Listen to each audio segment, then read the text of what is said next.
Yesterday, Cape Town International Airport witnessed a significant homecoming as Ambassador Ebrahim Rasool returned to South Africa following his expulsion from the United States. Declared persona non grata by the Trump administration, Rasool's arrival was met with heartfelt support from hundreds of well-wishers. The expulsion followed remarks by Rasool during a webinar, where he commented on the Make America Great Again movement, also known as MAGA. Are in power by mobilizing a supremacism against the incumbency at home, and I think I've illustrated abroad as well.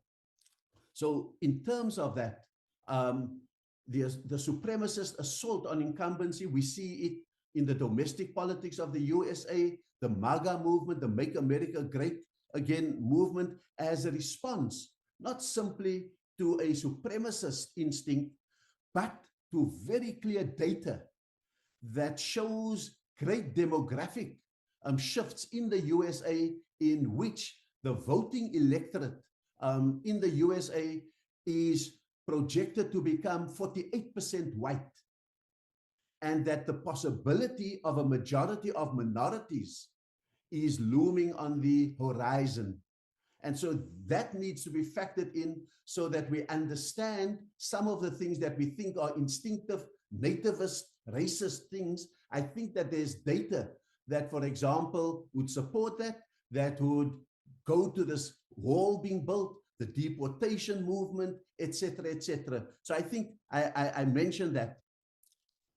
I think that upon his return, the South African ambassador, Ebrahim Rasool, expressed clearly that he does not have any regrets about the comments that he made about the Trump administration, which resulted in him being expelled by the country. It was not our choice to come home, but we come home with no regrets. After the South African ambassador, Ebrahim Rasool, was expelled by the United States, many people weighed in on the comments that he made regarding the Trump administration. Some were saying that there was nothing wrong with the comments that he made and that it was the truth and it's his right to express what he feels about the Trump administration. But others were saying that although the comments that he made may have been true, but as a diplomat, he was not supposed to speak like that about a country that he was supposed to be forming relationships with. We believe that President Ramaphosa should consult about an appropriate replacement for ambassador to the United States. It is a crucial position. We know very well that President Trump is looking inwards. He wants to make America great again, as he says, and he's not interested in countries that he sees are undermining the US's interests. But it doesn't help South Africa to alienate the United States. We have 196 billion rands worth of trade with America every year. That is many, many jobs. Many American companies are invested here in South Africa. We cannot turn America into an enemy. And that is why, during this administration in particular, we have to put an excellent diplomat into that position to build relations with the United States. Who do you think comes at top of the mind? Well, you know, if I had to choose, I would choose somebody like Tony Leon. I think he would be absolutely excellent. He's been a very, very good ambassador before in Argentina. I think that he has all the skills at a very top level. He's a very good intellectual. He reads very widely. He understands foreign policy. That's the caliber of person that you need.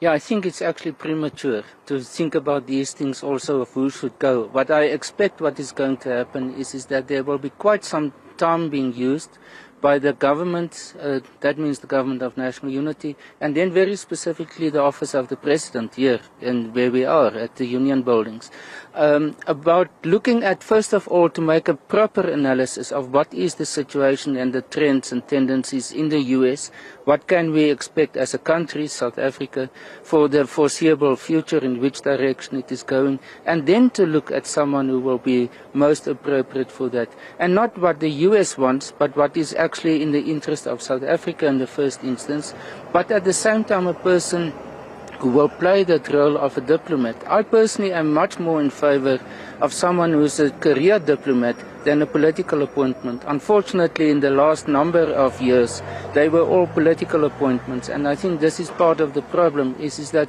for a position like Washington, D.C., which demands so much diplomatic knowledge and skills and understanding, a politician is simply not useful in order to be there. But I understand that there's a way of looking at it to say it's one of the most prominent stations, destinations, diplomatic missions, and therefore there should be someone prominent from a political point of view. Well, I think in the context of diplomacy, I think it was not a very good move by Helen Zille to mention the name of Tony Leon. My reason being that the DA is aware that there is a president in the Republic who has got powers to appoint ambassadors. Also, as partners in the GNU, I think they should have used other channels to influence or to make a proposal.